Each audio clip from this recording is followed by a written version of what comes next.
I was in the middle of divorce. I took myself to Florence, and on the first morning, I did a little sketch of Apollo, and I looked down and I'd left this space in the middle where his genitals should have been. I was like, wow, that's bizarre. Michelle Dovey is an artist, writer, and entrepreneur. From heartbreak to Florence, her journey confronts shame, breaks taboos, and reveals the radical power of being truly seen. You're really using your artistry, your creativity, and you're pulling in shame to your project. And I find this all so fascinating. Well, I would really love to give myself permission to draw 100 men, just to really give myself permission to look at everything and draw everything. I'm sure you were wondering what they were thinking. You have all these men showing up at your house throughout the day. By the end, they often felt really seen for the first time. More than one called me a healer.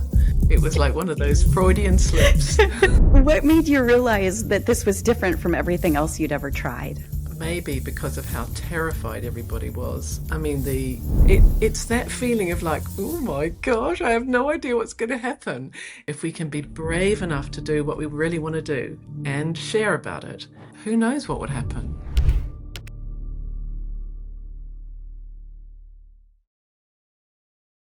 Welcome to Radical Magic TV. I'm Shawna Smith, and joining me here today is Michelle Dovey. She is an artist, a writer, and an entrepreneur. Michelle, I am so excited to chat with you. I've been seeing you on Facebook. We're friends on Facebook. We're also in another program together, or this program together, and I've been watching you blossom over the last several months. Yeah, just completely blossom. Seeing your project and what you're up to, watching it unfold has been so amazing. And I really want you to tell me about it because you're really using your artistry, your creativity, and you're pulling in shame to your project. And I find this all so fascinating. And I want you to tell us all about it. Oh, thank you, Shawna. Well, it wasn't intentional. I was in the middle of divorce. I don't know if you know the story. I was in the middle of divorce. I took myself to Florence, to draw the things that I love to draw, to kind of like take myself on a little bit of a self-love moment. And on the first morning, I was in the Uffizi. I did a little sketch of Apollo, and I looked down and I'd left this space in the middle where his genitals should have been. You know, that everything else was sketched out, his curly hair, his eyes, his fingers, everything, the whole lot. And I was like, wow, that's bizarre. I've done tons and tons of life drawing in my life. I would say at some times in my life, I've been a figurative painter. Never have I been aware that I was leaving spaces and holes in my drawings or not drawing anything. And it had never occurred to me that I might not be seeing the full picture. It was just kind of like, wow. And I was like, that is so carried on going around the museum, and I was like, oh, is it possible that I've picked up some long ago message about what I should and shouldn't look at? And I was like, I don't remember anything, but maybe it's true. And I had an idea. I thought, I know what I'm going to do. The next day, I'm going to go down to the square, and Michelangelo's David, there's a replica there. And I thought, I'm going to sit in the square all afternoon and draw David's genitals and see what happens. I'm going to see how that feels, and if it feels kind of weird or if it feels normal. And I was sitting there, and meanwhile, everyone around me started to behave kind of bizarre, like what, I could tell I was doing something quite potent, even though it's so interesting because he's just standing there. I mean, anyone can look at whatever they want. Anyone can draw whatever they want, but sitting there. And I found it really hard. I found there was something about the softness and the weight of the balls and the cock. And I was just like, oh my gosh, I don't actually ever remember drawing this part of the anatomy.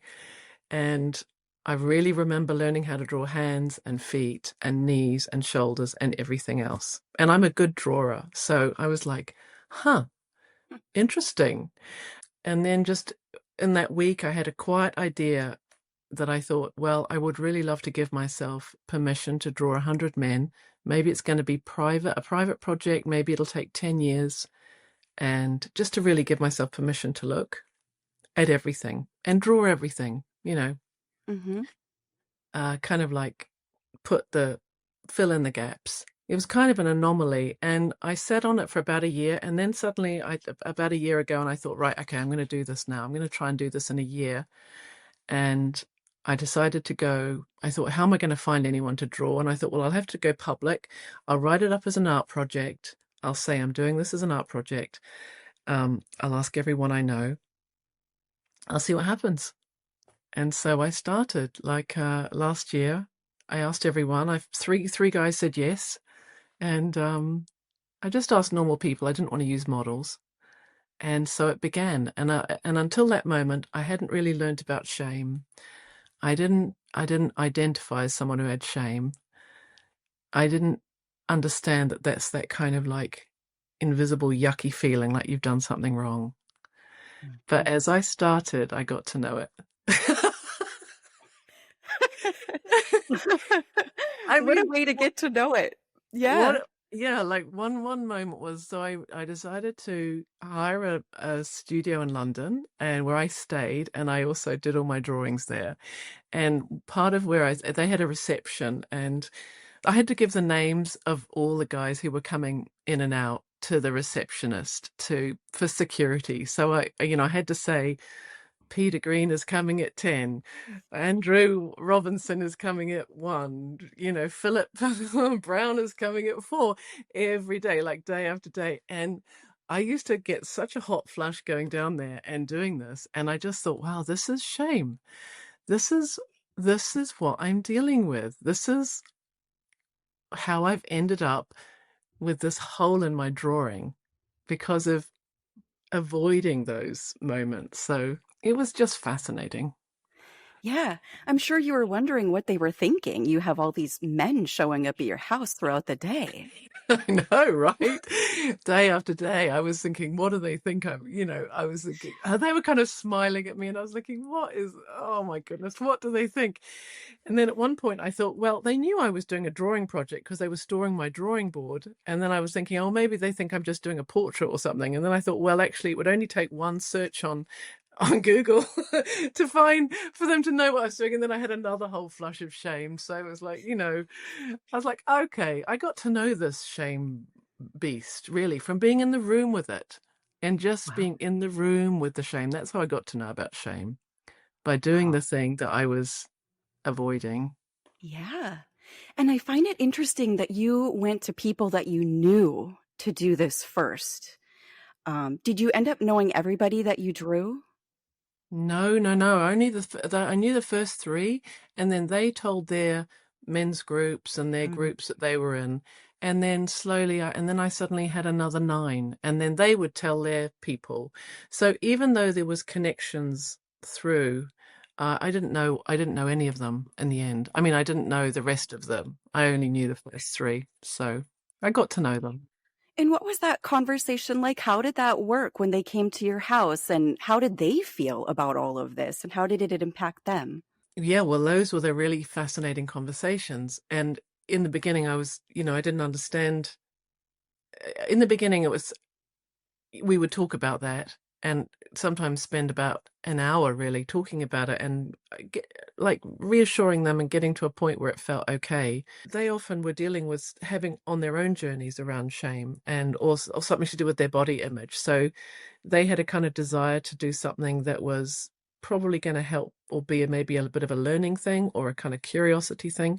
So by the end, when I got to be really good and clear about boundaries and consent and asking all the right questions and explaining what the session was going to look like so that they would know exactly what was going on from the beginning, they often felt really seen for the first time.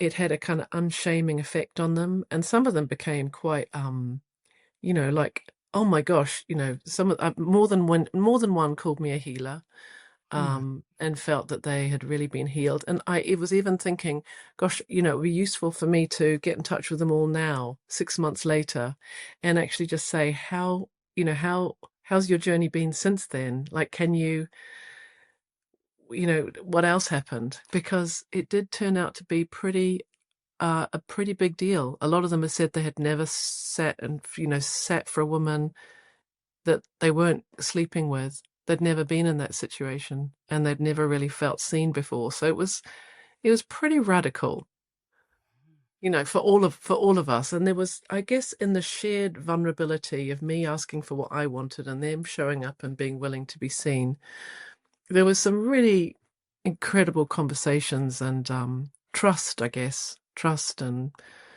um, compassion for this other person and what they were going through, the stories that they'd been told about their bodies. Go ahead.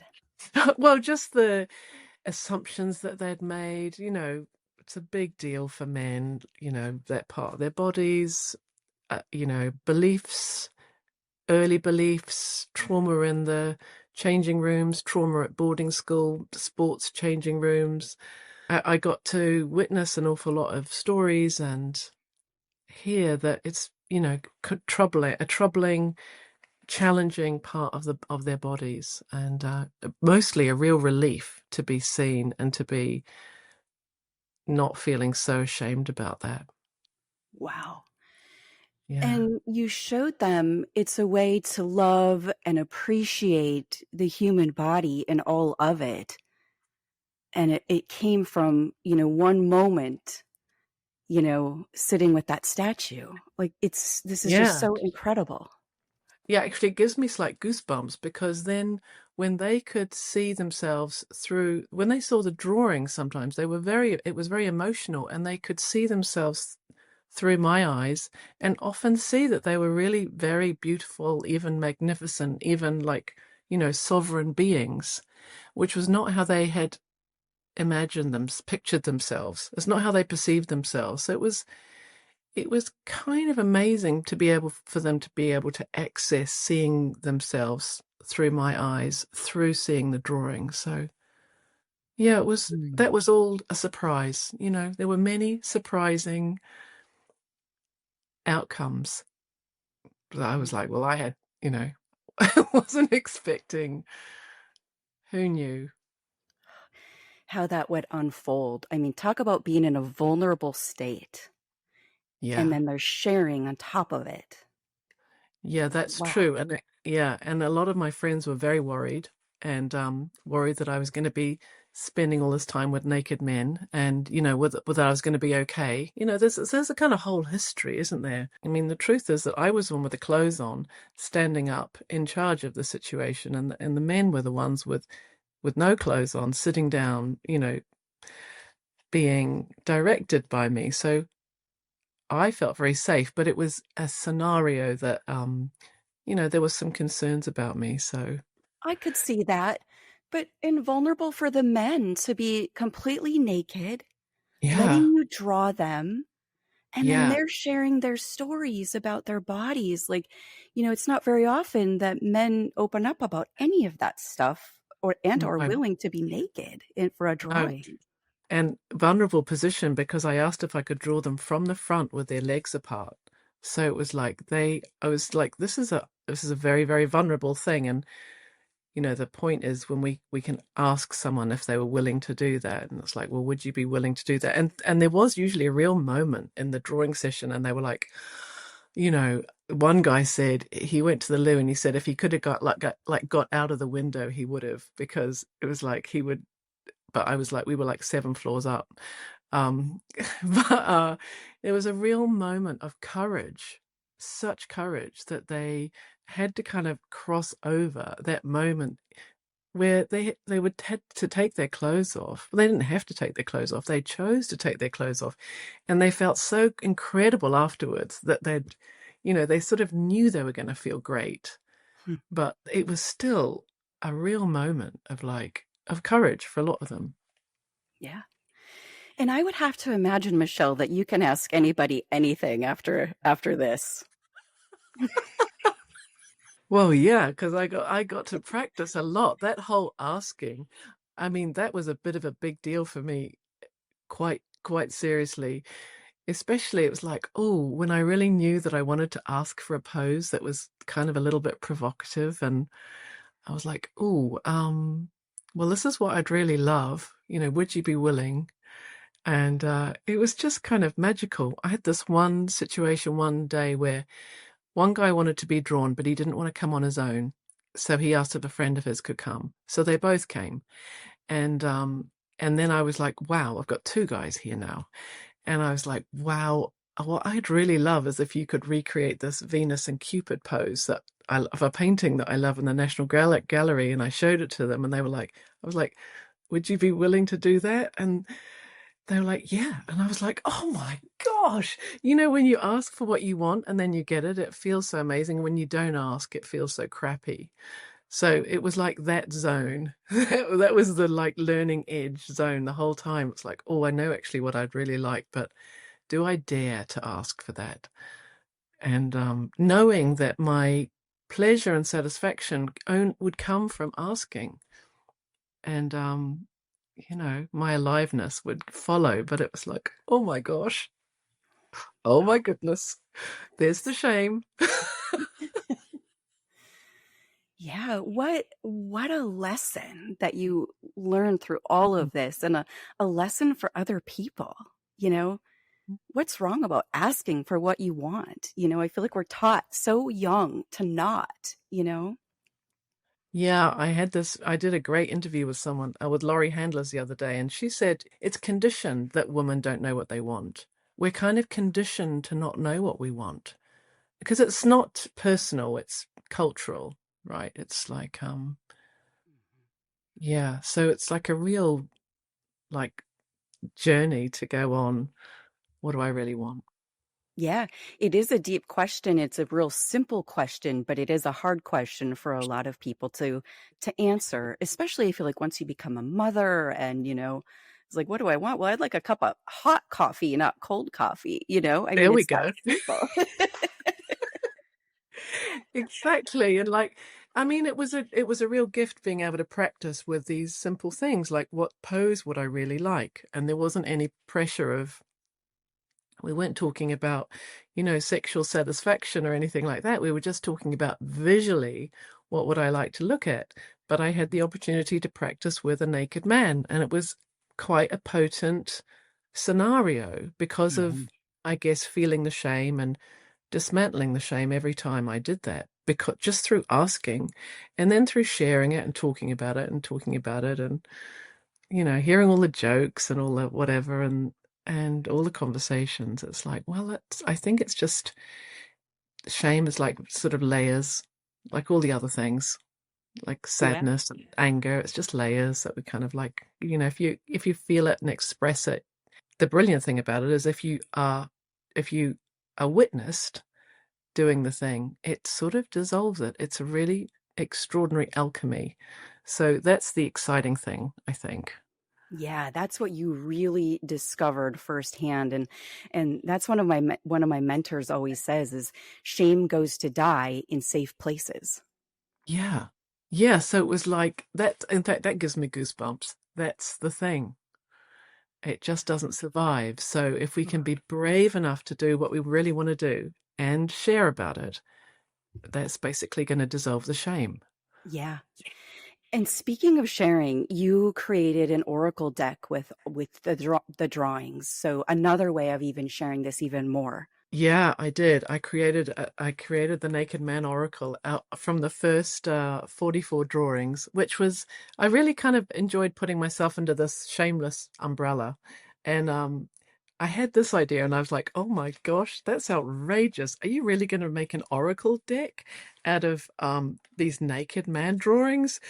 And it felt like the most outrageous shameful thing to do, so I decided to do it because that's basically the medicine, isn't it, to go right there. And I decided to make them these shameless archetypes, the parts of us that have basically been told we're too much, you know, like our kind of glorious exhibitionist and our shameless virtuoso, you know, the parts of us that we've had to like dim down. So basically these are the archetypes of the naked man oracle, accompanied by the drawings. Wow. Your creativity just keeps exploding with this. And you also have a retreat coming up, right? You're going to Italy? I am going to Italy. So basically, my vision is to recreate the scenario, the life drawing room scenario. So it's not that you have to be an artist, it's just that it's a really useful container to have a model, a male model who's naked, and to be able to practice saying, what would you like? How would you like him to sit? And you don't necessarily even have to draw. You could write. You could, it's just some way of expressing. You could even dance. You could move. And I'm wondering, and just for very small groups, and or possibly even one to one. So using the backdrop of Venice with all the art as a kind of, space to learn about the male gaze, which is how we've been Wow.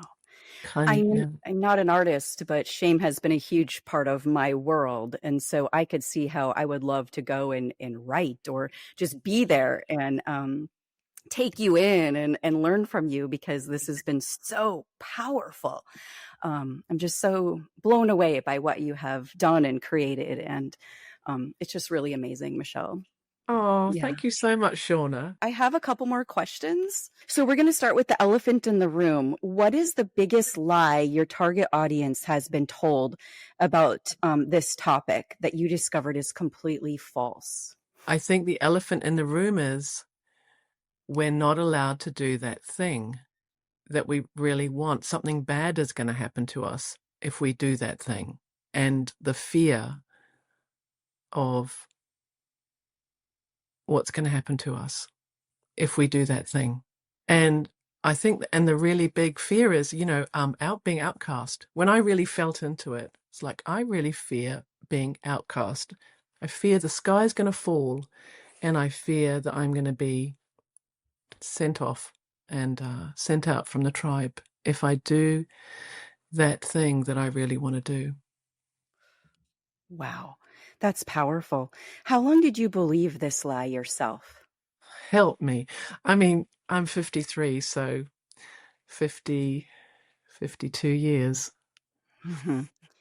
What's the real cost, Michelle, when people believe this lie? If saying yes to what we want is the path to aliveness, then, the path of not following that or living the path of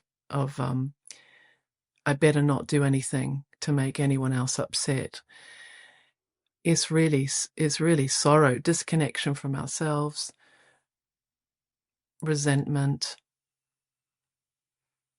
probably anger, you know, probably wondering why did this happen to me? Hmm. Paint us a picture. You kind of did, but what does a typical day look like for someone trapped in this lie? I know this one actually, resentful of my husband, resentful of my ex-husband going off to do stuff that lit him up because I couldn't access that. So it was like really a very resentful, grumpy, snappy version of myself. I feel like that is a thing. Men seem to know what they want to do. They go do it. And I feel like women kind of sit back and I got resentful as well, Michelle. I can totally Yeah. relate to that. I think we just, as women or girls, we get a really strong message. Don't don't put yourself first. Look after everybody else. Don't take up too much space. Don't be selfish. I'm not saying that, I know men also have got that message, but like, especially, I'm a good girl, recovering good girl. So, I really had that strongly and a real desire to make everyone happy. Yeah. Take us back to your lowest point. What was happening in your life when you realized the old way wasn't working for you anymore? It's not so long ago because I've got a passport photo from 2019 and I look about 10 years older and very, very sad. I actually woke up one day and I just had run out of energy to keep going I was trying hard the whole time, just trying hard to keep going. And I actually just woke up one day and I was like, I just have run out of energy to keep going with this. And yeah, keep trying. And what did that moment feel like in your body? I actually think it probably felt like a complete relief. It was the telling everybody that was the challenging part. But in my body, it was like there was actually things felt brighter. And I know someone I know has done a kind of piece of research around this, around how actually divorce can make you happy. It's not that, it's just that the really bad part is back then, and then by that point we're kind of like heading back into living in a life that's more aligned, connected with ourselves. But yeah, it was not so easy telling everybody that I was going to do things differently. That is hard. And what finally made you say enough is enough? Well, that drawing in Florence was enough is enough. And also it's not just that in my life, it's also that I started off life as a figurative drawer, and I discovered the nude when I was in Michelangelo when I was about 14, and I really loved drawing figurative painting, but I got the message that it was something, there was something wrong with that.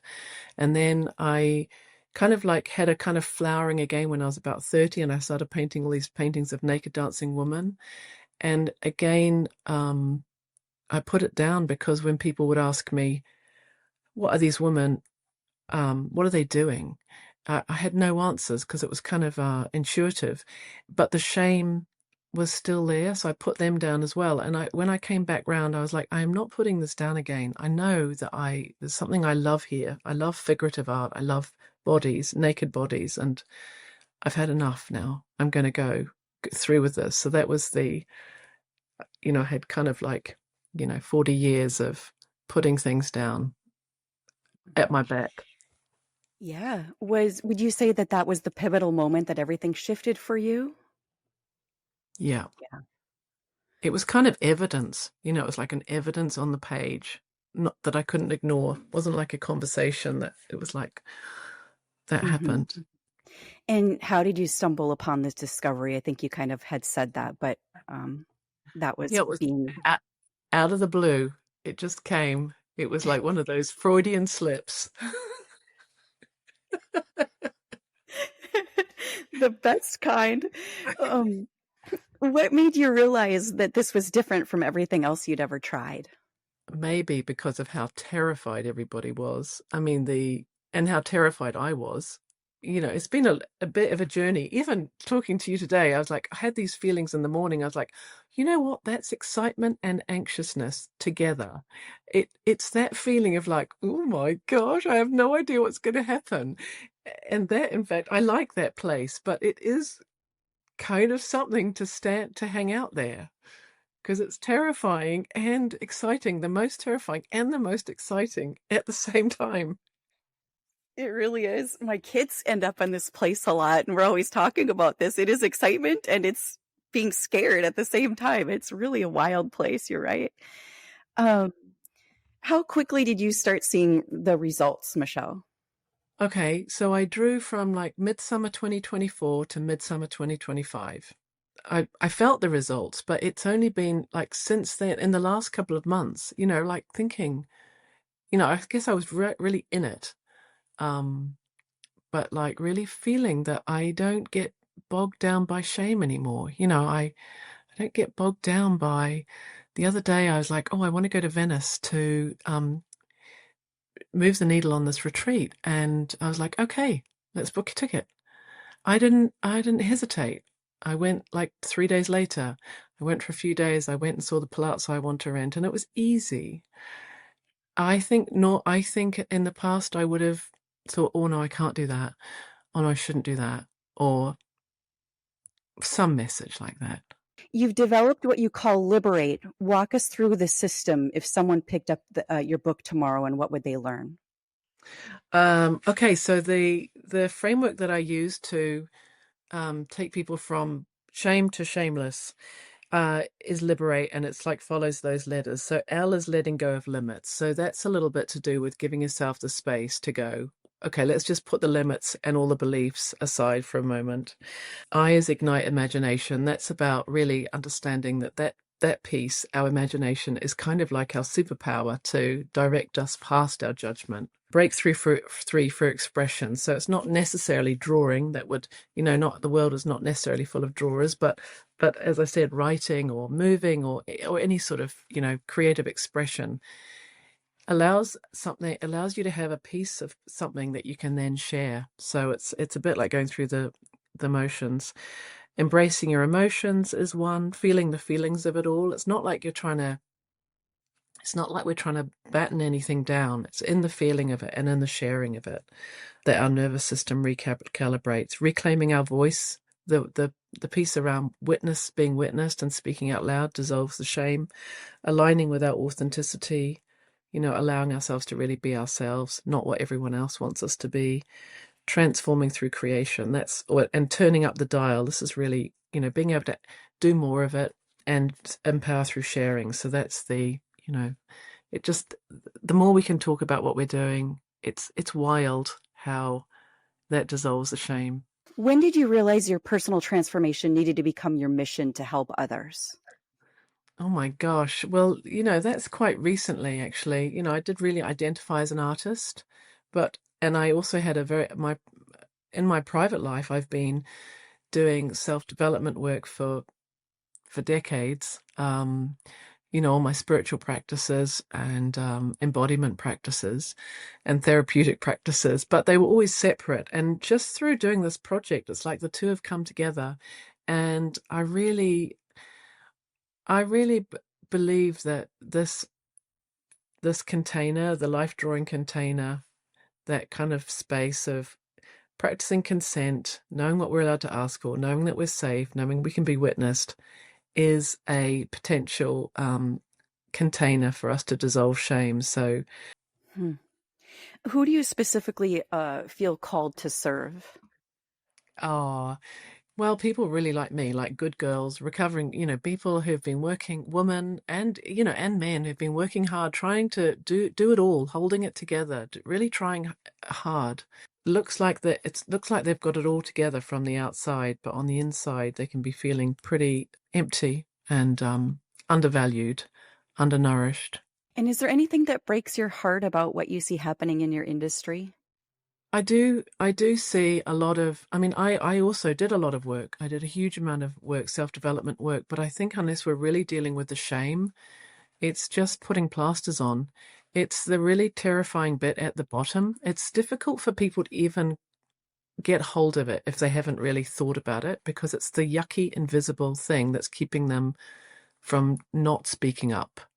It's just the moment when you have something you want to say, you say it in your head and you don't say it out loud. That's shame. So it's like, okay, that thing and that. So it's like, even if you do all the other work, it's probably not going to, it's like, it's a pretty core issue. And I certainly didn't come across it. I stumbled upon it. Yeah, because it gets buried so deep. It's layered so deep in the body. Yeah, what would the world look like if everyone knew what you know now, Michelle? Oh my goodness. Well, we would know that it was absolutely fine to go and say what you wanted. These are the sentence stems. Would you be willing? Blah blah blah. Would you be willing? Da da da da da. May I? Da da da da da. And who knows what would happen? Yeah. Can you share a specific client story that exemplifies the transformation that someone would get by going through, with your program? Well, I certainly had many, many experiences of the men who wanted to come and be drawn. And I suppose what happened when they arrived for the session is they had all of their own beliefs about their bodies and about what they were allowed to do and what they weren't allowed to do. And in the process of being drawn, being courageous enough to take their clothes off with someone they've never met before, and sit and be drawn and be gazed at by me, and to that the impact was that they dissolved a lot of their beliefs about their own perspective, their own viewpoint on their body changed dramatically. And that was just in a 2-hour session. And they were, crying and taking pictures of my drawings so they could just keep remembering that's what they look like, not what they had in their head. Wow, that's powerful. For someone who resonates with your message and wants to go deeper than what they'll learn in your book, what's the next natural step? If people are really interested, they should come with me to Venice. If the idea of doing this in a group is terrifying, I'm also happy to do it one-to-one. But to come and practice in this container and walk through it and be guided through being in a scenario where you can tune into your yes or no, it's safe. We talk about consent, and you can ask for what you want and practice asking with a naked man, and drawing and or whatever form of expression you want. It is life-changing when you get rid of the shame, and it's like it puts you back in the driver's seat. Means, like our desires are meant to be our forward motion. If you aren't saying what you want out loud, or you're disconnected from it because of shame, you've kind of lost your North Star. It's difficult to get a sense sometimes of what you really want if you've got shame around that. Hmm. Yeah, it's hard to even know who you really are at the core if it's, blocked by all of that. Who is your ideal client? My ideal clients are really people in midlife who've had enough, who kind of reached breaking point. They've tried it all. They've worked really hard. I got to know a lot of the men in a way, like the good boys, and I certainly know about me as a good girl. So it's like those of us who were really trying hard to keep it all together and have just had enough. What can people expect when they work with you directly? Oh my goodness. I was working with someone the other day, and I think, through learning to express yourself and having permission is the big word, I think.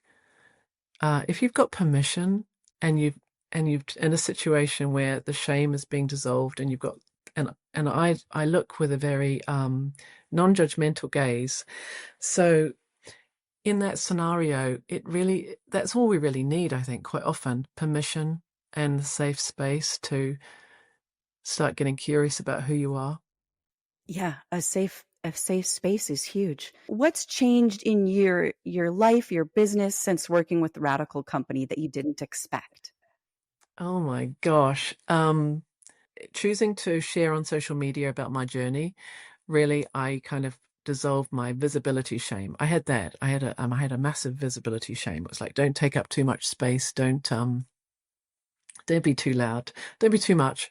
But visibility, showing up and being seen is does not necessarily have to feel bad if you don't have any shame around it. It can feel fine. It's like it just can feel normal. But I think I've also been really able to grow that with the Radical Company, and certainly the books that they've produced, and yeah, all the technical support to hold a bigger vision. It's like, yeah, that's really, I feel like they've given me permission to shine, actually. Yeah. Shine you have, that's for sure. And what I'm I not do say that kidding. it's like it feels like being in a like what it would be like to be in a really supportive family. Like, it's like Yeah. where everyone is kind of rooting for you. It's like, wow, that's an Yep. amazing environment to grow in. It really is cheering you on, encouraging you, pushing you beyond your limits, like all of that. And Yeah. wow, and you're glowing, it's so phenomenal. And if you were talking to someone that's considering the Radical Company, what would you tell them about your experience? When I realized I really wanted to join Radical Magic, I kind of I didn't think I could really. I had voices in my head. That was, that's true. That was like a year ago. So only a year ago, I had voices in my head saying, "No, you could, you can't really do that." And what's everyone gonna think? And then I was I kind of burst into tears. I realized how much I wanted it. And I was like, oh, okay, well, Michelle, you really want that thing. Well, let's do that then. Let's do it. But oh my goodness, I would say it's the best decision I've ever made. But it was a, it's like a commitment to oneself. It's huge. It is. Putting that money toward yourself is really a positive thing. It's life changing. Yeah, it's like saying yes to me. I'm saying yes to me. I'm putting that in the bank for me. Uh, like, yeah, self-worth, a big self-worth piece, I think. Okay. And Okay. one last question before I can let you go. This is the a question that Jason wanted me to ask you. Kind of that question of like, what do you say to people when, you come across somebody like, oh yeah, women shouldn't be looking at men's genitals. They shouldn't be looking there. They shouldn't be drawing it. Shouldn't they?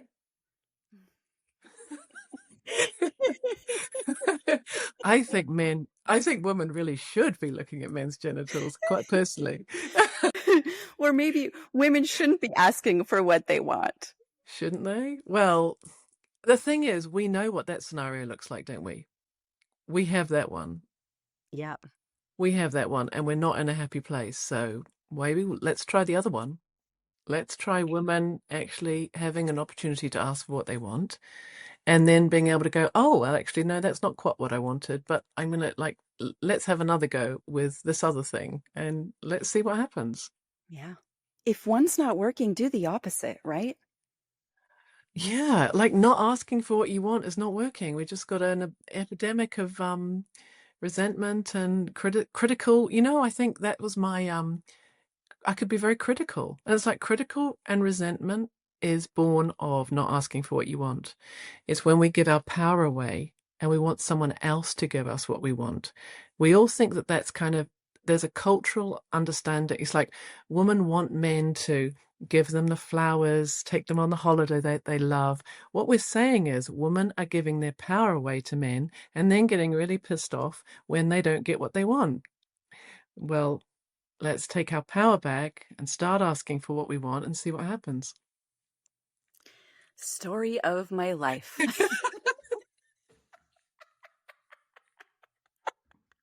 Right there on a plate. Thank you.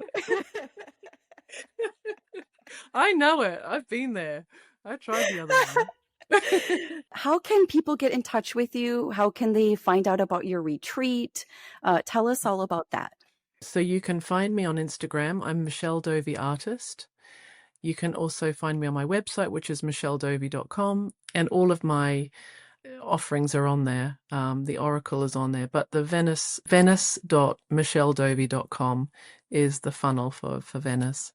And you know what, you've given me an idea, Shawna, because I know that there is a piece of resistance for some people, like for anyone who's not an artist.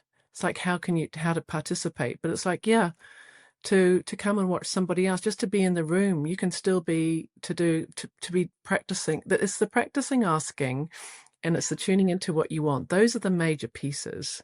Mhm. And the drawing, even when I was doing the drawing was just evidence of the process. But the process is really the asking and the tuning into what you want. That's the big juicy bit. Yeah, it really is. I love everything about it. And that is something I need here in the Midwest to learn how to ask. Can you pull a card for me today? Oh my goodness, I would be so delighted. Which aspect would serve you in the moment? I don't know if you've got a something that you're dealing with or something that's going on in your life, because what you're going to get is an aspect of you. So it's kind of can be useful to just go, what is, you don't have to say it out loud, like what's forefront. And the question then is like, what aspect of me would support that thing that's going on right now? Okay.